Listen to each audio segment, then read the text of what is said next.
dive into the world of flavors and delight. Every drop brings health and fuels our fight. Coffee, the ultimate treat. Todd Katz takes the lead, where each brew inspires and plants the seed. And now let's explore curiously with our taste buds and ears, with every delightful sip with the host. Coffee, the ultimate treat. Todd Katz. Welcome to Coffee, the Ultimate Treat podcast, hosted by Brian and me, Kevin. Okay, now let's get started with this week's episode. Alright, so Brian, have you ever come across a coffee so unusual that you just had to stop and question what you're even drinking? Oh, we're talking about Kopi Luwak, right? Yeah, I've heard of it.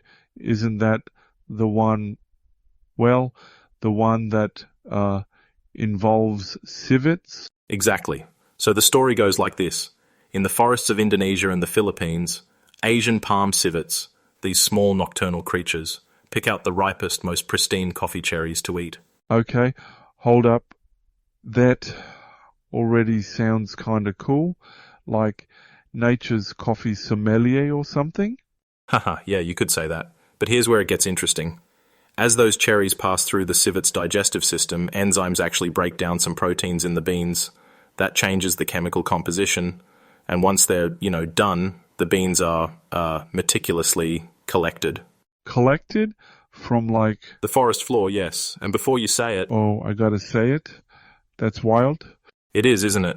But here's the thing. When these beans are cleaned and roasted, they produce a coffee unlike anything else. It's smooth, rich, caramel-like with hints of chocolate. And the acidity? Practically gone. Low acidity sounds like a dream for anyone with a sensitive stomach. But wait, the flavor? You said caramel and chocolate? That's from... basically this fermentation process in the civet? Exactly. The natural fermentation gives the beans their unique taste profile. And honestly, it's that smoothness that really sets it apart. It's like nothing I'd ever tried before. So how'd you get into it? I mean, you must have stumbled upon it at some point, right? I did, yeah. First time I came across it was back in Melbourne, in this boutique cafe. Walked into the shop, saw Kopi Luwak on the menu with a price tag that made my jaw drop. I thought it had to be a mistake. Wait, how much? It was something like $40 for a single cup. I remember standing there thinking, what coffee costs this much? But of course, curiosity got the better of me and I ordered it. So, was it worth it? I want to say yes and no. Yes, because it was an experience. Something I'd never forget.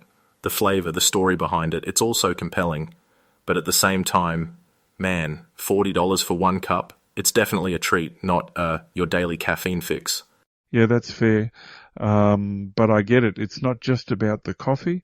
It's about the whole mystique, right?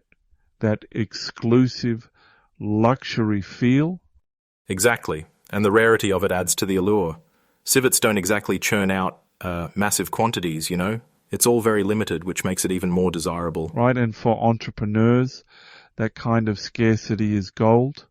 You could totally build a brand around this kind of exclusivity. Speaking of exclusivity, there's also this whole other angle to Kopi Luwak. It's not just indulgent. Some folks say it's actually good for you.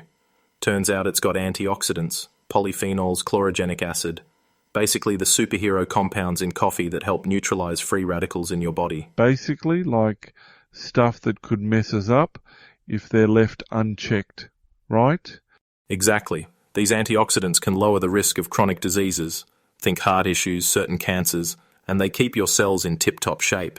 But here's the kicker. The fermentation in the civet's digestive system actually enhances these properties. It makes the coffee smoother and easier on your stomach too. So, that's what's going on when people keep saying low acidity.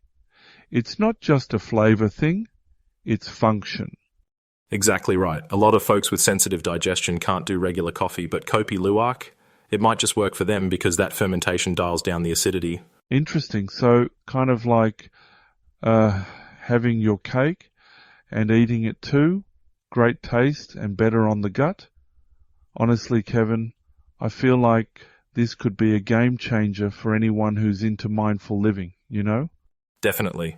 And mindful coffee rituals, well, they're becoming a thing. You can brew a cup of this and really take a moment, slow down, savor the taste. It kind of reconnects you with what you're drinking. Right. That's actually how I use coffee when I'm, buried in deadlines or marathon days, taking that break to make a quality cup. It's like a reset. I'll grind the beans, brew it properly, and then just sit there for a minute while the chaos waits. Haha, sounds therapeutic. For real. It's like hitting pause and coming back fresh, and a coffee like Kopi Luwak totally ups the experience. That richness, those caramel and chocolate notes, it's like a luxury moment in the middle of a grind. Couldn't have said it better myself. We talked about how this coffee feels like pure indulgence, right? Well, here's what really makes it stand out. It's not just the taste. The whole process of making Kopi Luwak is so unique, so meticulous, and a little complicated. That's part of why it's become such a sought-after luxury in places like North America, Europe, and East Asia. Right, it means there's this almost built-in luxury factor, doesn't it? I mean, anything that rare, paired with a unique story, just ends up being, crazy desirable. Exactly, but here's the catch. Scarcity is one thing, but ethical sourcing, that's a whole different ballgame. Traditionally, there's been a lot of controversy around farming practices.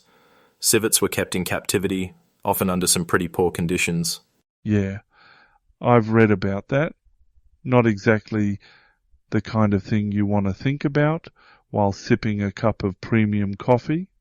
No, definitely not. But what's encouraging is how the industry's evolving. Many producers are shifting to ethical practices, opting for wild civets instead of those in cages. It's a step towards sustainability and animal welfare. That's huge. I mean, let's face it, ethical production is becoming more of a deal breaker for customers nowadays. People want to feel good about what they're buying, especially at this price point. Absolutely, and that's where we get into these amazing success stories. Like there's this rural cooperative in Indonesia I came across. They used to rely on traditional methods, but a few years back they made the leap to wild civet production. Wait, wild as in just collecting beans from civets out in the wild? How does that even work? Well, it takes a lot more effort, for one. The farmers have to trek into forests, track the civets' movements, and carefully collect the beans. But the payoff, it's incredible. Not only does it spare the animals from being caged, but it's also created this ripple effect in their community, boosting incomes, preserving habitats, and even attracting ecotourism. Okay, now that's a win-win. Supporting local families while also doing right by the environment, that's the kind of story that sells, Kevin. Exactly, and it's stories like this that remind you Kopi Luwak isn't just about the cup you're drinking. It's about the people behind it, the environment it comes from, and the way we choose to consume. Right, because at the end of the day, coffee's more than a pick-me-up. It's a connection to farmers, to the earth, and honestly to ourselves, like pausing to enjoy a really great cup.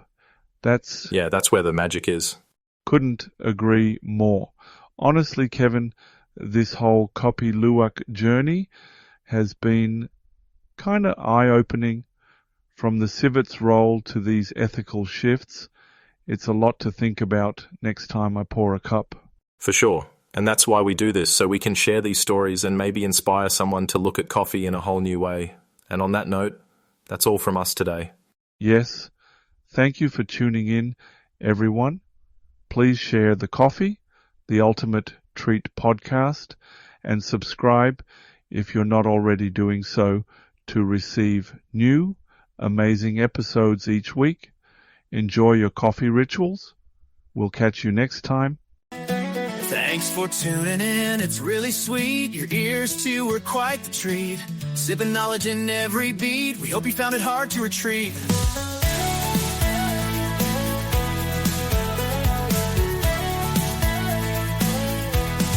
Community bonds we hold so tight. In the dark roast or morning light, gathering stories brave and bold. Every listener pure gold. Thank you from the host, Kopi, the intimate tree.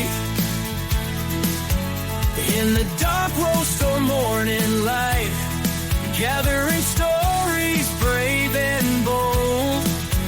Every listener pure gold. Thank you from the host, Kopi, the ultimate tree.